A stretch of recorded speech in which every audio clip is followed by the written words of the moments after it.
padroeira de um povo a lutar, a gente mineira te quer exaltar, não só lá na serra.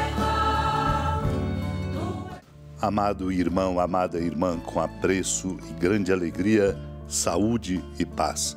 Desejo de coração que esse momento nosso aqui, congregados ao redor de Nossa Mãe Maria, discípula exemplar, seja de grande enriquecimento, de crescimento espiritual para cada um de nós, para você, para que você seja uma grande força na sua família, no trabalho e na igreja.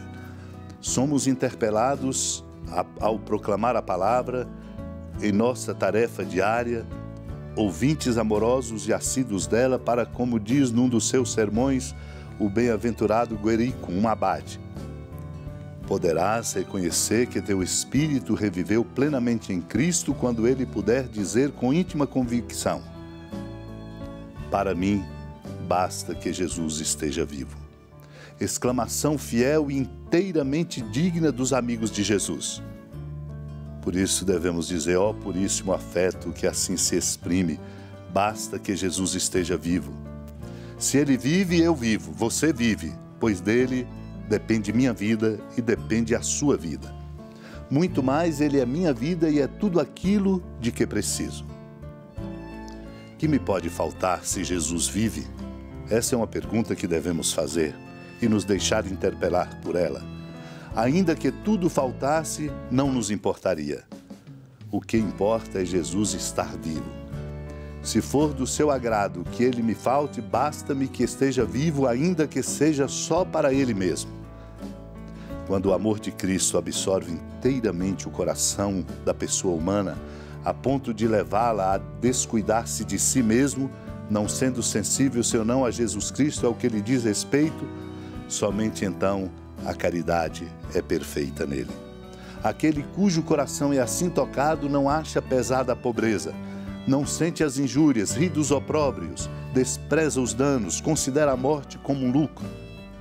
Sabe que passa da morte para a vida e diz com confiança que eu vá vê-lo antes de morrer, como é a experiência daqueles que creem em Cristo.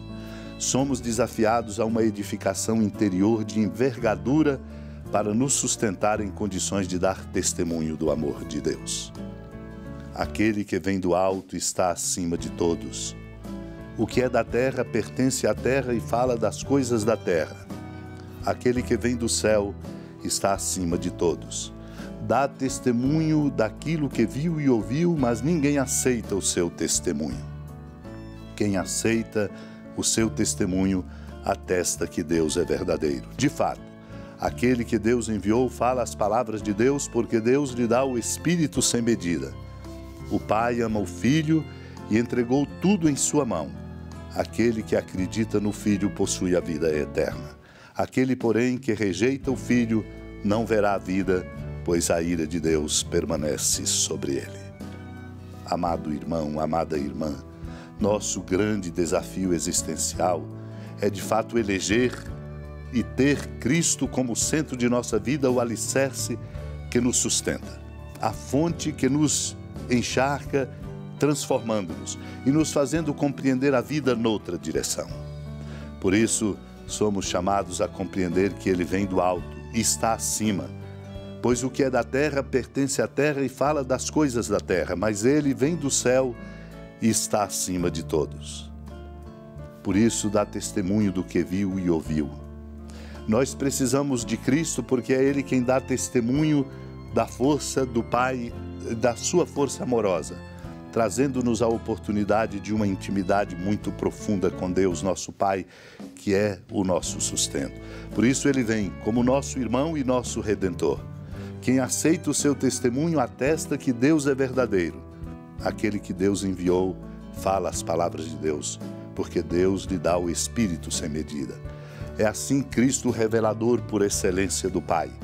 Para chegarmos, portanto, à intimidade com Deus, nosso Pai, precisamos de Cristo. Pois o Pai ama o Filho e entrega tudo em sua mão.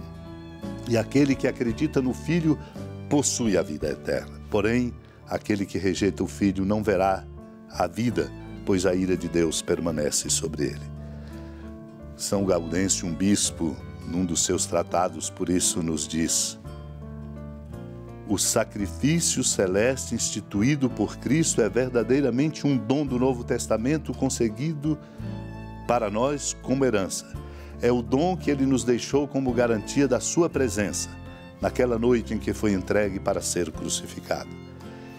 Este é o viático da nossa peregrinação, nosso alimento e nosso sustento. E o alimento que nos sustenta nos caminhos desta vida até o dia em que, partindo desse mundo, formos ao encontro do Senhor. Fixemos o nosso olhar nele.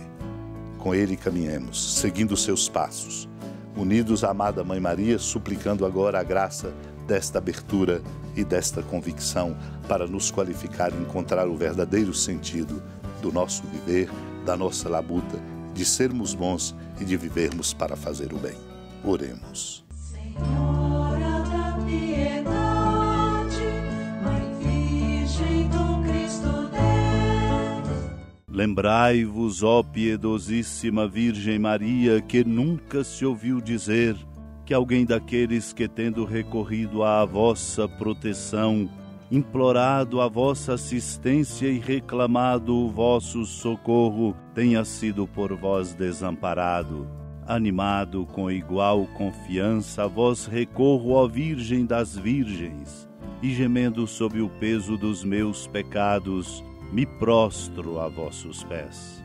Não desprezeis as minhas súplicas, ó Mãe do Verbo encarnado, mas dignai-vos de as ouvir propícia e de me alcançar o que vos peço. Amém. Feliz padroeira de um povo a lutar, a gente mineira te quer exaltar, não só lá na serra, tu és esplendor de toda esta terra, também és fulgor. Amado irmão, amada irmã, com alegria e muita esperança do Santuário Basílica da Padroeira do Estado de Minas Gerais, a Senhora da Piedade, que da sua casa de clemência e bondade nos acompanha e nos abençoa do alto da serra, magnífica arquitetura divina, a bênção de Deus, amor misericordioso, Pai, Filho e Espírito Santo, desça sobre sua família, proteja sua casa, sustente sua vida, fecunde o caminho missionário de nossa igreja, nos encha de sabedoria e permaneça conosco para sempre. Amém. Feliz padroeira